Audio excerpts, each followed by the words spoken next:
So hello everyone, কেমন আছেন আপনারা? আশা করি সকলেই খুব ভালো আছেন। সারাত শান্ত ইউটিউব চ্যানেলে আপনাদের সবাইকে স্বাগতম। তো আজকের এই ভিডিওতে আমি কথা বলতে চলেছি মোনাজিন 2 এর চতুর্থ দিনের কালেকশন নিয়ে, দেয়ালের দেশ এর চতুর্থ দিনের কালেকশন নিয়ে, লিপস্টিকের চতুর্থ দিনের কালেকশন নিয়ে, রাজকুমারের চতুর্থ দিনের কালেকশন নিয়ে এবং মির্জা সিনেমার চতুর্থ দিনের কালেকশন নিয়ে। তো আমরা সবাই জানি আজকে পয়লা বৈশাখ। এই উৎসবের দিনে সিনেমা হলগুলোতে দর্শক বেশি হয়েছে, তাই অন্য দিনের তুলনায় আজকের কালেকশনটা অনেক বেশি। রাজকুমার সিনেমাটি আজকে হিউজ পরিমাণ টাকা ইনকাম করছে। তো যারা সাকিব আছেন তারা অবশ্যই সম্পূর্ণ ভিডিও না টেনে দেখবেন আর অবশ্যই চ্যানেলটিকে সাবস্ক্রাইব করবেন। তো প্রথমে রয়েছে মোনাজিন 2, যার বাজেট হচ্ছে 2 কোটি। তো এই সিনেমাটি এতদিন ভালো চলেনি, তবে আজকে পয়লা বৈশাখে এই সিনেমাটি ভালোই চলছে। বাংলাদেশ থেকে চতুর্থ দিনে এই সিনেমাটির কালেকশন গুলো 25 লাখ, টোটাল দাঁড়ালো 60 লক্ষ টাকা। এরপরে রয়েছে শরীফুল স্যারের অভিনীত দেয়ালের দেশ সিনেমাটি, যার বাজেট ছিল 2 কোটি টাকা। তো এই সিনেমাটি ভালো রিভিউ পাচ্ছে, তার ফলে ভালো ইনকাম করছে। তো আজকের এই পয়লা বৈশাখের দিনে এই সিনেমাটি বাংলাদেশ থেকে কালেকশন গুলো 28 লক্ষ টাকা, টোটাল দাঁড়ালো 1 কোটি 25 লাখ টাকা। তো এই সিনেমাটি ভালো রকম হিট করার সম্ভাবনা রয়েছে। তো এরপরে হচ্ছে পূজা চেরির অভিনীত লিপস্টিক, যার বাজেট ছিল 1 কোটি 50 লাখ টাকা। তো এই সিনেমাটি খুব খারাপ রিভিউ পাচ্ছে,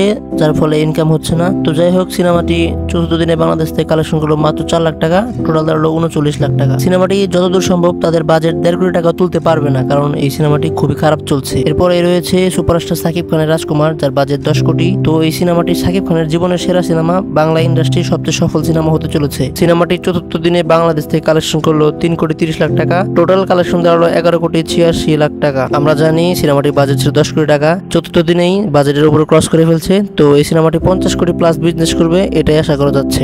এরপরে রয়েছে ইন্ডিয়াতে মুক্তি পাওয়া মির্জা সিনেমা, যার বাজেট 4 কোটি টাকা। তো সিনেমাটি ভালোই কালেকশন করছে। চতুর্থ দিনে এই সিনেমাটি ওয়ার্ল্ড ওয়াইড কালেকশন করলো 40 লাখ, টোটাল কালেকশন দাঁড়ালো 2 কোটি 11 লক্ষ টাকা। তো সিনেমাটি এভারেজ হওয়ার সম্ভাবনা রয়েছে। আপনাদের কাছে কোন সিনেমাটি ভালো লেগেছে অবশ্যই কমেন্ট করবেন, তবে আমার মনে হয় রাজকুমার সিনেমাটি এখানে বেস্ট। যদি সঠিক হয়ে থাকে অবশ্যই কমেন্ট করে জানাবেন এবং আবারও রিকোয়েস্ট করছি আমাদের চ্যানেলটিকে সাবস্ক্রাইব করে দিবেন। ধন্যবাদ।